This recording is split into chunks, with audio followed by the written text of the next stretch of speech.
पढ़ लिया ना नाटक, कैसा लगा? हाँ पढ़ा। हे भगवान, क्या भाषा है, शब्दों की बाढ़, भयंकर बाढ़। डुबोएगा, जरूर डुबोएगा, हमें भी और दर्शकों को भी। हाँ यार, मैं तो 2 बार पढ़ रही, बट मेरे को तो सब्जेक्ट की ही समझ नहीं आई। आप सुंदर जो है। क्या मतलब? ये सुंदर औरतें हमेशा बेवकूफ होती हैं। Beauty and brain seldom goes together। तुम लिमिट्स क्रॉस कर जाते हो। भाई लिमिट्स तो भगवान ने क्रॉस कर दिया आपको बनाने में। अरे हम कौन होते हैं भाई नाटक पसंद करने वाले? डायरेक्टर को नाटक पसंद आ गया, खेल खत्म। भाई हम तो खिलौने हैं, खिलौने। कौन साहब चाबी भरेंगे और हो जाएंगे बोलना शुरू। यार महेंद्र, तू एक्टर है कि आलोचक? एक ही फिक्रे में या तो लेखक की हत्या या उसे 7वें आसमान पर। मैं मानता हूँ लेखक कुछ जरूरत से ज्यादा ही आदर्शवादी है, लेकिन कुछ है जरूर इस नाटक में। क्या है? पता नहीं, कुछ समझ नहीं आया। कभी समझ में आएगा भी नहीं। अरे लग गया जमाना आदर्शवाद का। इस नाटक के सारे पात्र कटिबद्ध हैं, प्राण जाए पर वचन न जाए। लेकिन तू चिंता ना कर, कौल साहब की हमेशा की तरह चमचेबाजी जारी रख। तुझे तो वो बड़ा रोल ही देंगे। महेंद्र, तुम कभी कभी बहुत कमीने हो जाते हो। कमीना हूँ तभी तो थिएटर करता हूँ। अब घर वालों की गालियाँ तो मिलती हैं। ये नाटक किया तो दर्शकों की भी जरूर मिलेंगी। तो ठीक कर दूँ। रजत जी नहीं आए अभी तक। आएंगे, देखियो वो क्या कहते हैं। हमेशा की तरह देर से आएंगे। कौल साहब ने हीरो जो बना दिया उन्हें, हीरो। लंबी स्पीच, स्टेज पर दहाड़ता रजत और तालियां पीटते दर्शक। उसे जरूर पसंद आया होगा ये नाटक। एक्टर तो अच्छे हैं रजत जी। हाँ, बहुत अच्छे। हम मंच के रसिया तो 5 साल से झक मार रहे हैं। कभी सुत्री और बहुत हुआ तो मंत्री। और सुन, ये रजत जी का पाड़ा मत रटा कर मेरे सामने हर वक्त। तू तो उनकी एब्सेंस में भी भक्ति भाव में विभोर रहता है। एक माला खरीद दूं, घर जाकर भी रजत जी का नाम जप लिया कर। हमारा चीफ है, चीफ। तुम आज कुछ अधिक कटु हो रही हो गांधारी। क्या हाल है भाई सबके? हाय। गुड मॉर्निंग रजत साहब, good morning. Good morning Mahendra. कैसे रजत भाई? बस बढ़िया। पढ़ लिया आपने नाटक? कैसा लगा आपको? मरवाएगा, हर हालत में मरवाएगा। हे भगवान, इस नाटककार को तो भूलने की बीमारी है। हेमलेट भी कब्र में करवटें बदलेगा। कौल साहब क्यों करना चाहते हैं ये नाटक? सुना है दया आ गई है लेखक पर।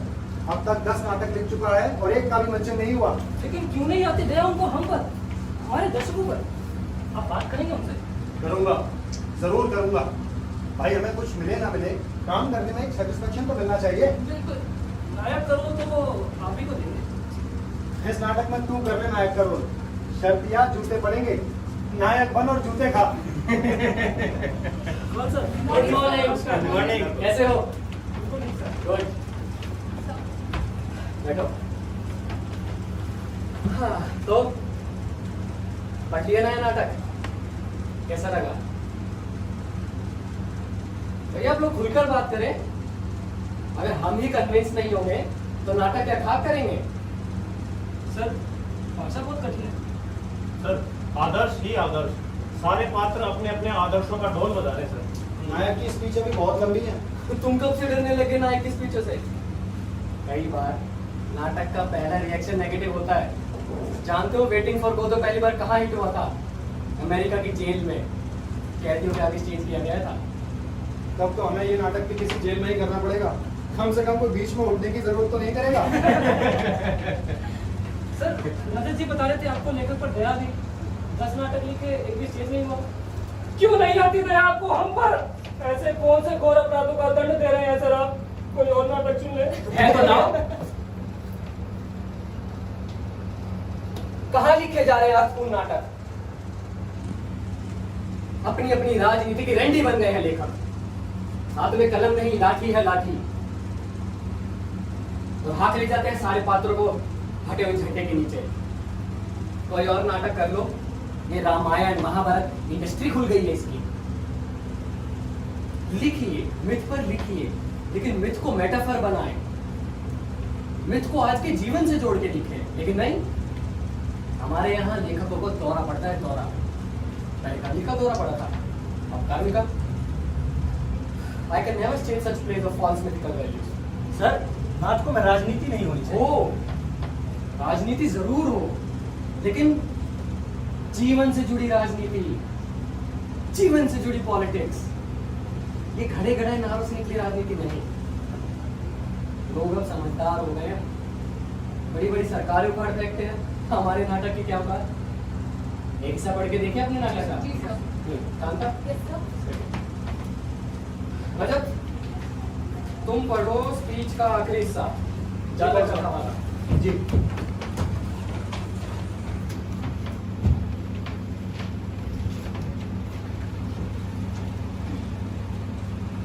एक जाकर कथा सुनाऊं आपको।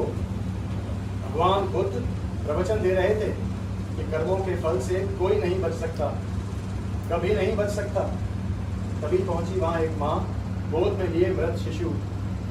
विलाप करती माँ ने भगवान बुद्ध से पूछा, हे भगवान, मेरे बेटे ने 2 दिन के जीवन में ऐसे कौन से पाप कर लिए, कौन से कर्म कर लिए जो मिला है उसे मृत्यु दंड। आप भगवान हैं तो कर दे जीवित मेरे बेटे को।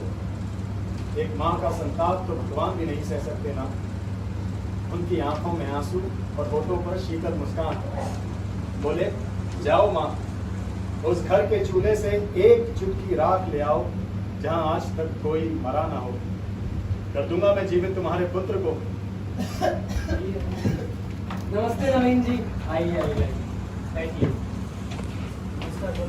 आप हैं हमारे नाटक के लेखक श्री नवीन वर्मा। नमस्ते नमस्ते, देखिए।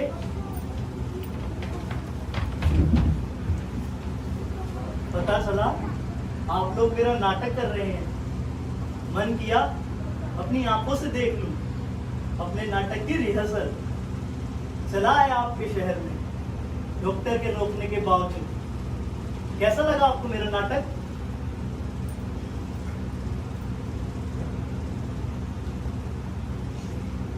जानता हूं बहुत अच्छा नहीं लगा होगा। 10 नाटक लिख चुका हूं, जीवन के इस अंतिम पहर तक पहुंच गया, एक का भी वंचन नहीं हुआ। आलोचक मूर्ख समझते हैं मुझे। अभी तक आदर्शों की लाश चिपकाए फिरता है अपनी छाती से। आदर्श इतने गलत क्यों हो गए? भविष्य का जन्म होता है वर्तमान आदर्श के गर्भ से।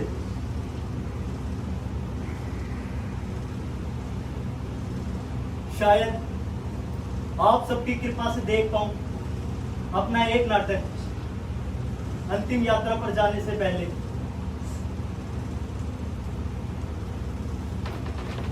आपको बुरा ना लगे तो रिहर्सल देखने आ जाया करूं। जी बहुत अच्छा लगेगा हमें। जी, हमें भी। चलते हैं, आपकी रिहर्सल में रुकावट नहीं बनना चाहते हम। आइए, मैं नवीन जी को छोड़ के आया। आइए।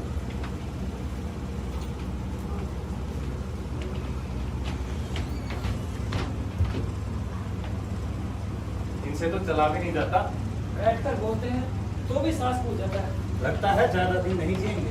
तुम तो मरेंगे, हमें भी मारेंगे, जरूर मारेंगे। लेकिन बात तो ठीक ही कह रहे थे ना। आदर्श इतने गलत क्यों हो गए? भविष्य का जन्म होता है वर्तमान आदर्श के दर्द से।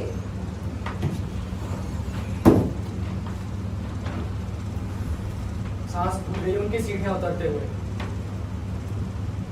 He should not have left us down. देख लिया, अपनी आंखों से देख लिया तुम लोगों ने कैसे आलोचक हत्या कर देते हैं लेखक की, जो उनकी गैंग का मेंबर नहीं होते। 70 साल की लंबी उम्र है नवीन जी की, किसी ने एक लाइन तक नहीं लिखी, किसी ने आज तक नोटिस तक नहीं किया। क्यों? जानते हो क्यों? क्योंकि नवीन जी ने कभी सीढ़ी नहीं पकड़ी किसी वाद की। हमेशा किसी किताब को सिंपैथी के साथ अप्रोच करना चाहिए। एक हिस्सा और पढ़ के देखें अपने नाटक का। जी सर। Kanta, yes sir. तुम पढ़ो पत्नी वाली लाइन जो अपने आदर्शवादी पति पे गुस्सा खा रही है।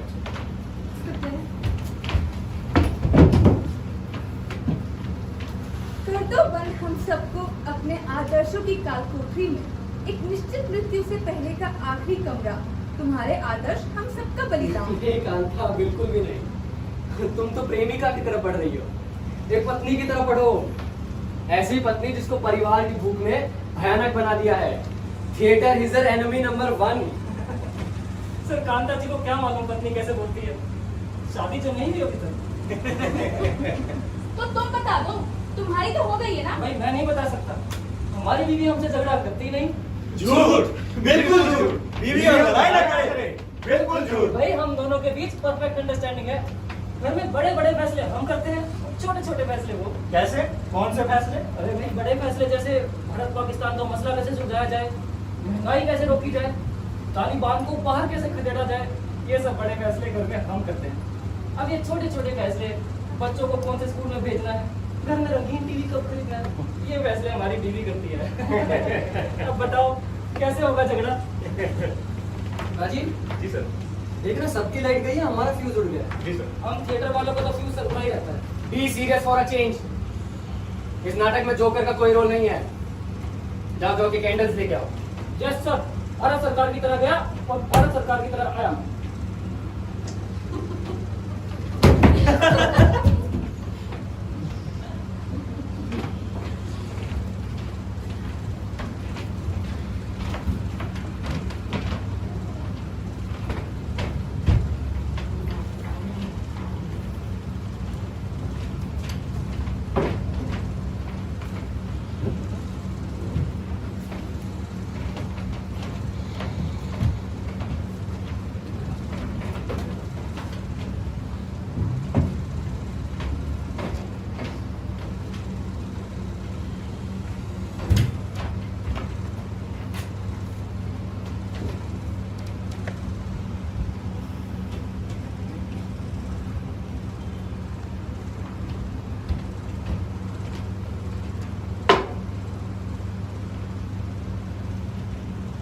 मार दो भूखा हम सबको तलाक के नाम पर। करते रहो थिएटर, और कुछ नहीं तो एक लंबी रस्सी ला दो। 4 लोगों को फांसी लगाने के लिए लंबी रस्सी। हर रोज की भूख से तो लंबी रस्सी सस्ती भी है और सुखद भी। मीना, थोड़ा धीरे बोलो, सब जाग जाएंगे। जाग जाएंगे? सोया ही कौन है जो जाग जाएगा? सुना है कभी कि भूखे पेट नींद आती हो? गांधी करते रहो उसके इस प्रकार अपने कवच कुंडल। भगवान के लिए महीने के आखिरी दिन याद रखा करो। चावल लाने का वादा तो निभा दिया होगा। बर्तन मांगने वाली माई से पैसे मांगे और लाई चावल। अब ना माई पराई है, ना पैसे मांगना नहीं बात। पैसे लिए हैं तो लौटा देंगे, इसमें गुस्सा खाने की क्या जरूरत है?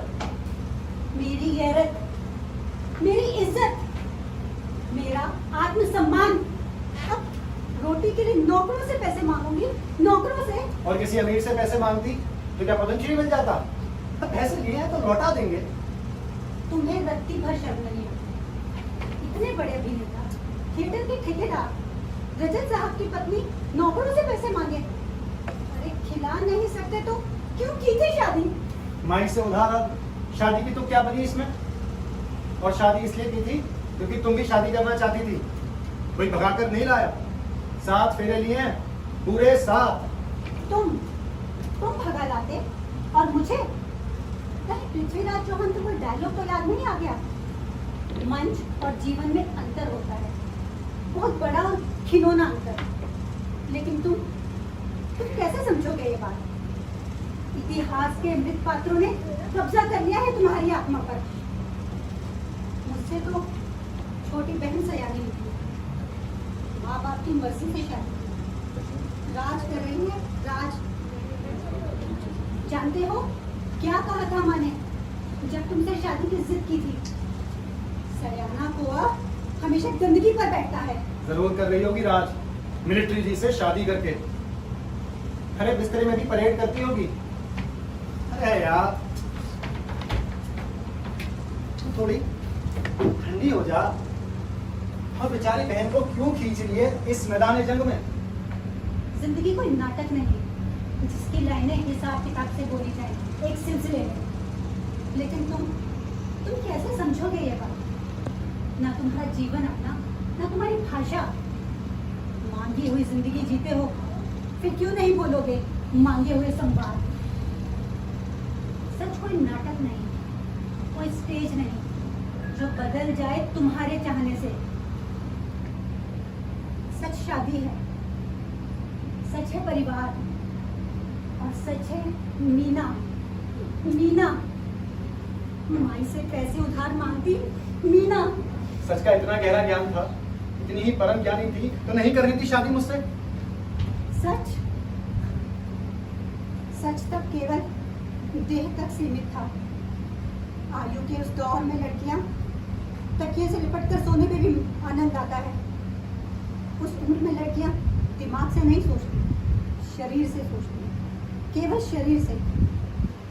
शरीर के कुछ मिनटों का आनंद बन जाता है उनके जीवन का अंतिम आनंद, और तब रोती रहती है सारी जिंदगी।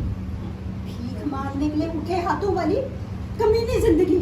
और प्रेम, नौकरी तो मैं शादी से पहले भी नहीं करता था। मत बोलो यह शब्द प्रेम, गाली है, गलीज गाली।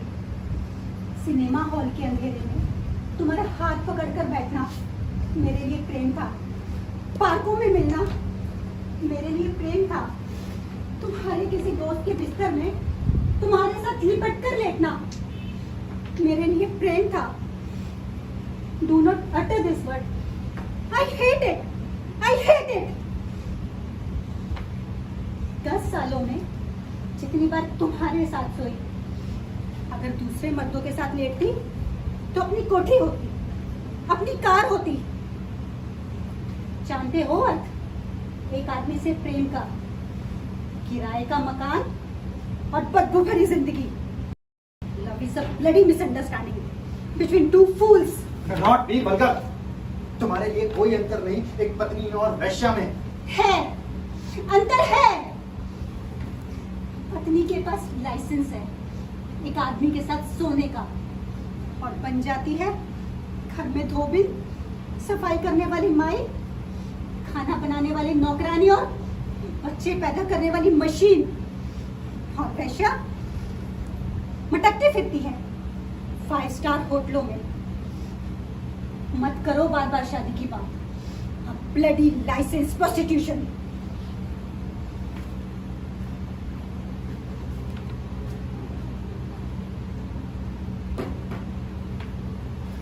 कुछ पैसे हैं, वो सिगरेट खत्म हो गई।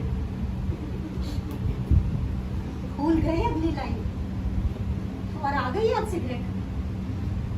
कैसे मर्द हो तुम? तुम्हें गुस्सा भी नहीं आता, मुझे मार भी नहीं सकते। ठीक कहते हैं लोग, औरतों की कमाई पर जीने वाले मर्द की आत्मा नपुंसक हो जाती है, एक भड़ुआ, एक पिंक। मीना, झगड़े के बाद तो तुम हमेशा एक्साइटेड हो जाते हो ना। उतारूं कपड़े?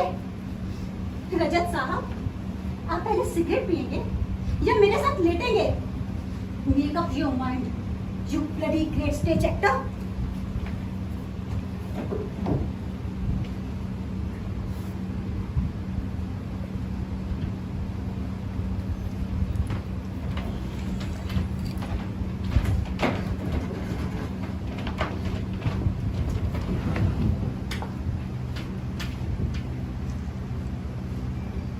पापा, नया नाटक शुरू हो गया। आप मुझे रिहर्सल में क्यों नहीं लेके गए? अभी रिहर्सल शुरू नहीं हुई, कल से शुरू होगी। साथ ले चलूंगा। प्रॉमिस पापा? प्रॉमिस। लेकिन आप इस बार वो दुर्योधन वाला रोल मत करना। लड़के बाद में मुझे छेड़ते हैं। बेटा, तुम्हारे पापा क्या करेंगे दुर्योधन का रोल? इनके पास तो आज तक देने के लिए सुई की एक नोक तक नहीं गई। 10 गांव तो दूर की बात है। ऐसे थोड़ी बोलते हैं मम्मी। पापा, आप बोलकर दिखाओ। ठीक है, तुम क्यों दो? पापा, युद्ध से अरे डर। बाबा, पापा नहीं, दुर्योधन। दुर्योधन, और कुछ नहीं दे सकते तो पांडवों को 5 गांव ही दे दो। युद्ध से डरो। तू होगा भगवान उन भिखारी पांडवों के लिए। बांसुरी बजाओ और करते रहो रास लीला। उठाई है कभी तलवार?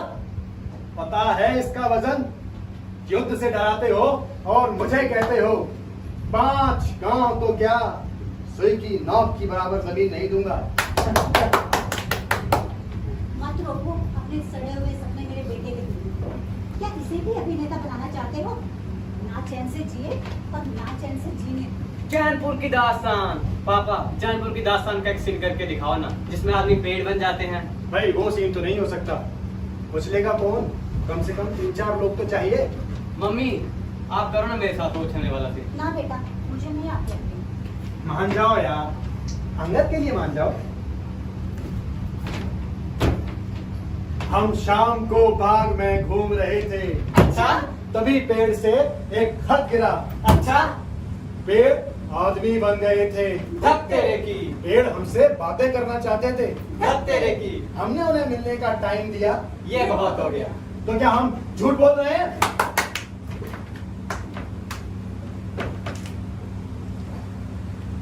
अंगद, उछलने से पैर में दर्द तो नहीं हुआ?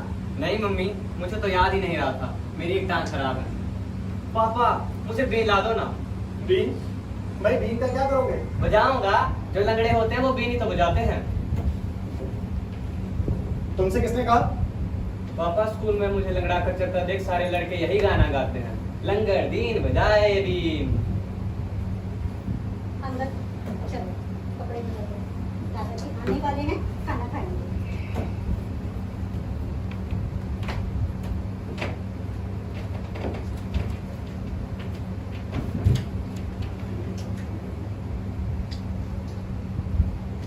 तुम बच्चे के सामने हमेशा हौसला क्यों खो देते हो?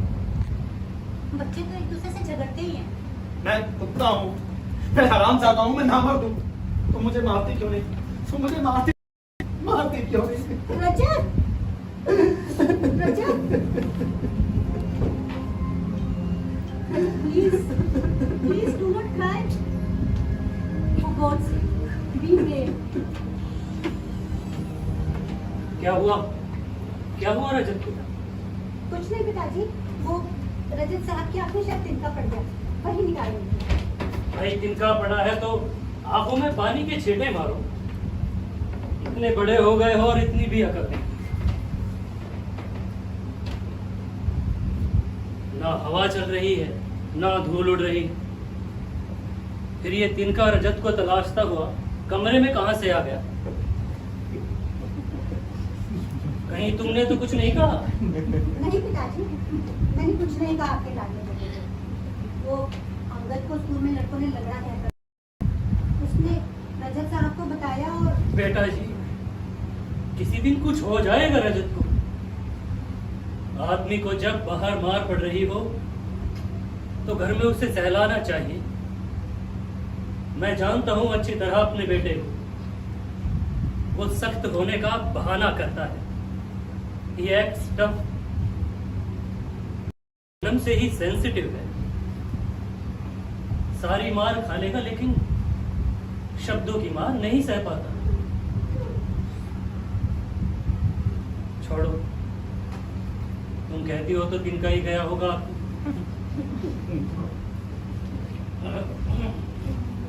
ये कुछ रुपए हैं, रख लो। रुपए? लेकिन अभी तो पहली तारीख। जिस फैक्ट्री के अकाउंट्स देखता हूँ उन लोगों ने बोनस बांटा है। जितना लाभ उतनी खुशियां। वर्कर्स के साथ मुझ पार्ट टाइम वर्कर को भी बोनस दिया है इस बार। क्या किस्मत है आपकी, रिटायर होने के बाद में आराम लेंगे। सवेरे होते ही थैला उठाया और निकल पड़े स्कूलों फैक्ट्रियों का हिसाब करने। बेटा जी, सुना है कभी कोई काम करने से मरा हो। सुस्ती शरीर का सबसे बड़ा शत्रु है। काम नहीं करूंगा तो चारपाई पर बड़ा खांसता रहूंगा। भूल गए आप अपने बेटे को ये सीख देना। क्या शानदार है उसका जीवन, कमाए कोई और खाए कोई। शरीर का काम हमें इतना नहीं थकाता जितना मन का सोचने का।